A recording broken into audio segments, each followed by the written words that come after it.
Good afternoon. My name's Chad Gilliland with Next to Nature Farm, and we're out at one of our apiaries here located in Leavenworth County today.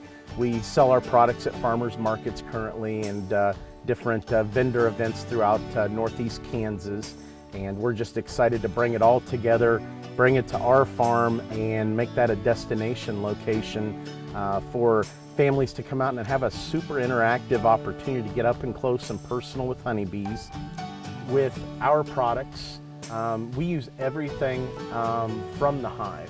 You know, we want that peace of mind for our customers that, you know, the product we're putting out is, you know, as clean and as pure as possible. About 2 years ago, we had a unfortunate incident occur where we had 10 of our colonies on an apiary. It was an apiary set up on a property line. The adjacent property owner decided that they were going to spray a herbicide, a combination of herbicides, on a hayfield to clean up all the wildflower blends that had, you know, over the last year or two grown up in the hayfield. The hayfield hadn't been utilized for hay. We didn't have a good opportunity to make that critical tie-in and meet the property owner. That way it gives us an opportunity to educate, you know, the property owner of, here's our bees, you know, if you're going to spray a pesticide, give us a call, you know, 24 hours in advance, so potentially we might be able to do something to protect the colonies. We can shut them up for a day and then shade them so that they don't overheat. We can also educate the property owner of, you know, when's the best time to spray. Mornings and evenings are the best time to spray, because what you're doing is you're giving a dry time for that chemical. In the evening, you're getting a good 10 to 12 hour period before the next morning when bees will be out foraging and other native pollinating insects.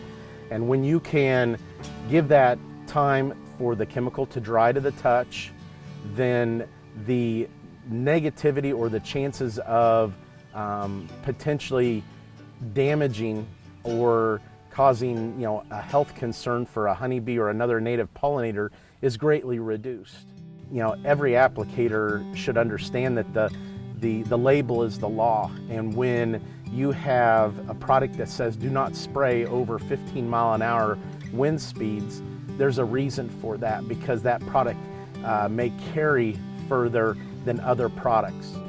It may say limit the spray application to temperatures of, you know, 75 degrees or less, so not spraying in the middle of the day when it's 90 degrees, which can cause volatilization of the chemical. And if you have a 90-degree day, you're spraying, let's say a herbicide like 2,4-D, it volatilizes. It becomes more than just the droplets that drift.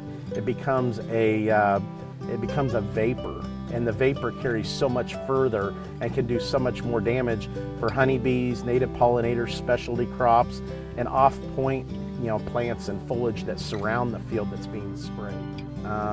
What we saw was, one, we had drift. The wind was blowing directly to the hives. Two, it was in the middle of the day when we have our peak foraging by honeybees, butterflies, other native bees. It's not necessarily going to affect the adults, but when they take it back to the hive, what we see is it's magnified in its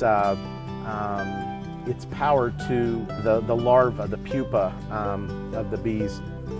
You know, they're fed a combination of nectar and pollen together, which is bee bread that's fed to the larval stage bees, and any amount or trace of a fungicide or herbicide, insecticides, plus that combination of all of them coming together to make a slurry of chemicals in the bee bread.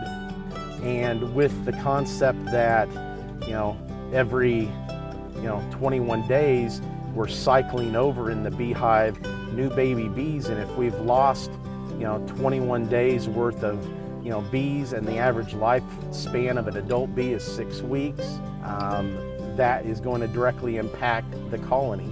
They're not going to be able to keep up with bringing in the food resources that are necessary to keep the hive viable, and so we see a decline there. After we found out that the spray application occurred, we were visiting the hives. We had piles of dead bees.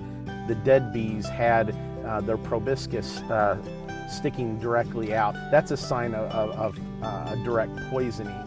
As we're getting into the hive, we may have a few live bees, but again, the damage had been done.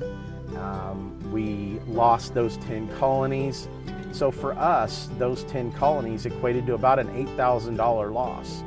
It was like a punch in the gut. It felt like, for us, an $8,000 loss was, huge. That next spring, we would have made splits from those hives to grow our apiary and grow our total number of bee colonies. So it directly impacts not just that season, but other seasons past that. If you can take just a few moments and educate yourself about programs like Drift Watch, where you can go online and find out where bee colonies are located, so that you potentially, as a pesticide applicator, don't spray in an area that is located directly near hive.